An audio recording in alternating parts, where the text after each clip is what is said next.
How do you get out of the Ukraine war? The Ukraine war is easy to get out of. I mean, the Russians have been wanting to settle that war from the beginning. Really?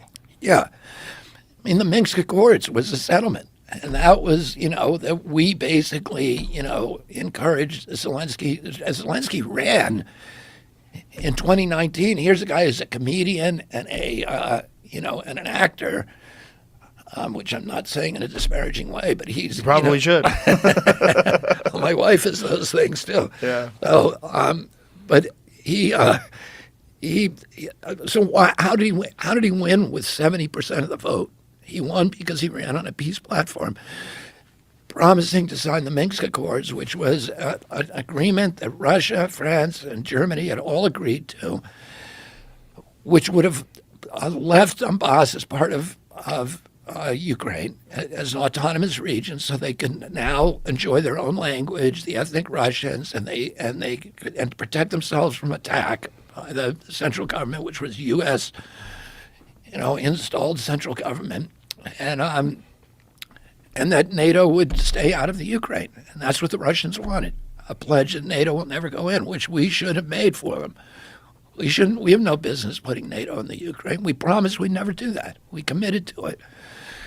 And we've repeatedly violated those promises, and there's people in the White House who want this war, and they've said it repeatedly. Even President Biden has said the purpose of the war is to depose Vladimir Putin.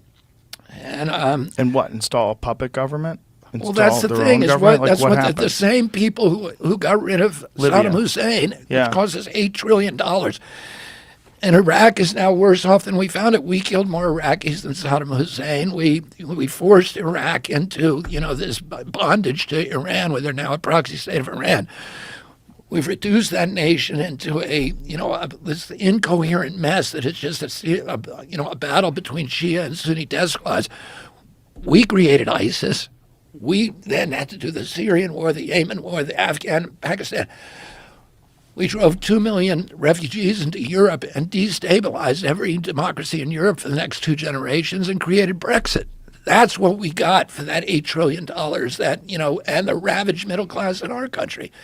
The same people who we thought, the neocons who ran that operation, lied to us about weapons of mass destruction, tricked us into that war, and who we thought were now out of government forever, pariahs, in disgrace. They're now all back in the Biden administration with a new project. And, Lloyd Austin, who's Biden's defense secretary, said the purpose of the war for us is to exhaust Russia and degrade its capacity to fight any place in the world. Well, that's not good for the Ukraine, because the way we're exhausting Russia is by butchering 350,000 Ukrainian kids. I mean, we have turned that nation into an abattoir of death for the flower of Ukrainian youth.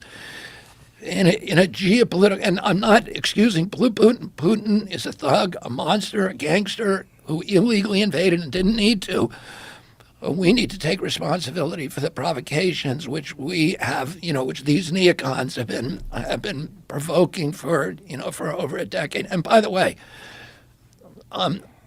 the reason we're in that war is because Americans are good people.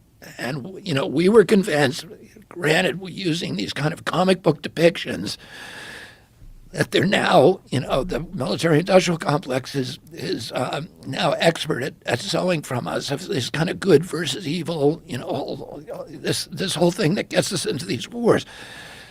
And that war is a money laundering racket for the military contractors. The money is going there and coming right back, and then they all go on CNN, the generals, et cetera, who, if you look at their resumes, they're all working for General Dynamics and the military contractors, and they tell us we need to be in this war and tell us horror stories, et cetera. But we're there because Americans are good people and they have compassion and they want to redress a wrong. And by the way, my son went over there and fought.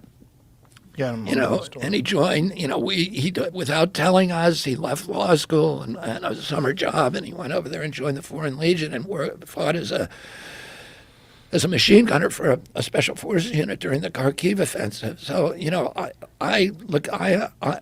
Ukrainian people, the valor of those people, and the anguish that they're suffering is beyond any description. But We need to look at our role in it, and we need to look for roads to peace, and not try to and try to end the killing. There's 30 to 80,000 Russians kids who have died there too, and we shouldn't be exulting over that. We should be trying to find a settlement. The U.S.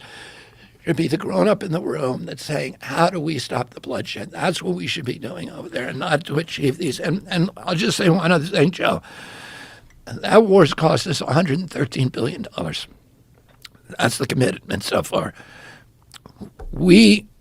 CDC's entire budget is $12 billion a year.